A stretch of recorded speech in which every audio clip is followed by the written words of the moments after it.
Hola.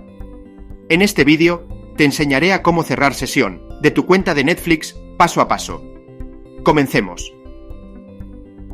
Primero, deberás de entrar en el enlace que te he dejado abajo en la descripción de este vídeo. Te debe de aparecer una página web como esta. Selecciona tu perfil principal de tu cuenta. Pulsa sobre el icono de perfil. Pulsa en el texto que dice cerrar sesión en Netflix. Y para cerrar sesión del todo, pulsa en el logo de Netflix.